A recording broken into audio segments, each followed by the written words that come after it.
अद्विक को blood cancer है। उसके माँ बाप उसके इलाज कराने में असमर्थ हैं। इन्हें आपकी एक छोटी सी मदद की जरूरत है। डिस्क्रिप्शन में दिए हुए लिंक पर जाएं और अद्विक की उम्मीद बने।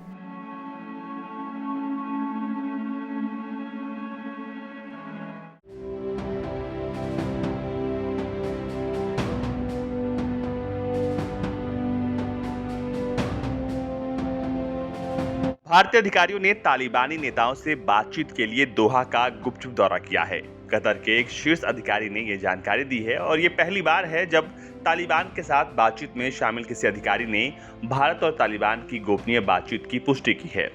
कतर के आतंक निरोधी और संघर्ष समाधान में मध्यस्थता की भूमिका निभाने वाले विशेष दूत मुतालक बिन मजीद अल कहतानी ने एक वर्चुअल इवेंट में इस बात की जानकारी दी कि भारतीय अधिकारियों ने तालिबान से बातचीत के लिए खामोशी से दौरा किया है। उन्होंने कहा कि हर देश का यह मानना है कि अफगानिस्तान से अमेरिकी सेना की वापसी के बाद तालिबान का ही वर्चस्व होगा, लेकिन अफगानिस्तान के भविष्य में उसकी अहम भूमिका को नजरअंदाज नहीं किया जा सकता। ये बयान ऐसे वक्त में आया है जब भारतीय विदेश मंत्री एस जयशंकर कतर के नेताओं से मुलाकात के लिए जून महीने में दोहा का 2 बार दौरा कर चुके हैं। जयशंकर ने अपनी यात्रा के दौरान कतर के विदेश मंत्री, राष्ट्रीय सुरक्षा सलाहकार और अफगान वार्ता पर अमेरिका के विशेष दूत जालमाय खालिजाद से मुलाकात की थी। कतर के विशेष दूत मुल्ताक कहतानी से एक भारतीय पत्रकार ने जयशंकर के कतर दौरे और अफगानिस्तान में भारत की भूमिका को लेकर सवाल किया था। मुल्ताक ने कहा, मैं अफगानिस्तान के सभी पक्षों तक पहुंचने और उनसे सीधी बात करने की वजह को समझता हूं।